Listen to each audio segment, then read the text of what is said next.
So, from the public's perspective, this has been an emotional few years for you. Can you tell us what audiences can expect from the new album? This is a culmination of my life's work so far. I was under a lot of stress after my accident, but that's what this show is about. It's about rebirth. People have been trying to take me down for years, but I won't stay down. Do you mind if I get a quick picture with you? Mom, I'm worried about you. You're worried about me? I need you to call this She Can't Go On. I am sick of everybody treating me like another person. I'm scared. Nothing to be scared about, kiddo.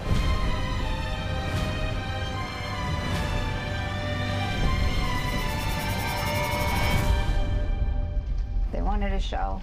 I gave them a show. So, Brady, why don't we start off with this idea? Your film takes the audience to a place that they've never been before, and it's inside a school shooting. Can you talk to me about kind of the themes that you wanted to tackle with this film?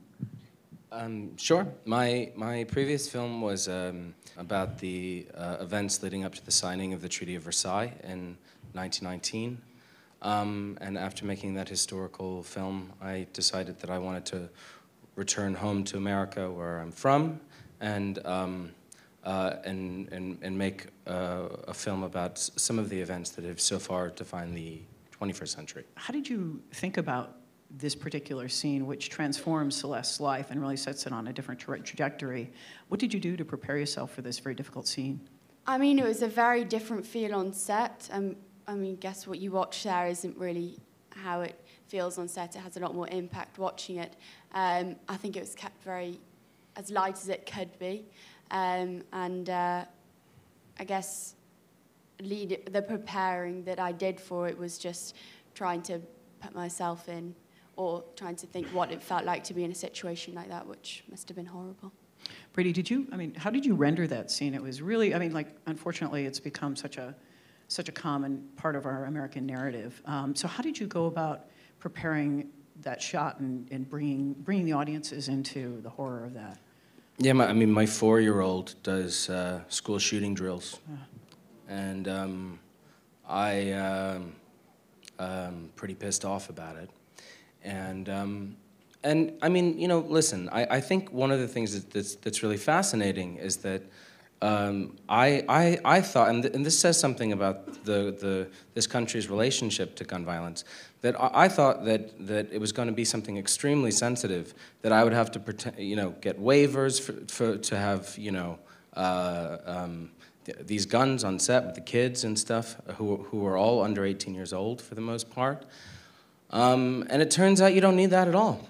I was sort of struck by how Celeste is almost deadened to the violence, that it doesn't strike her as an older performer in the same way that it affected her as a young innocent. Right, which is very much like the country, because for example, there was eight people were on the West Side Highway there was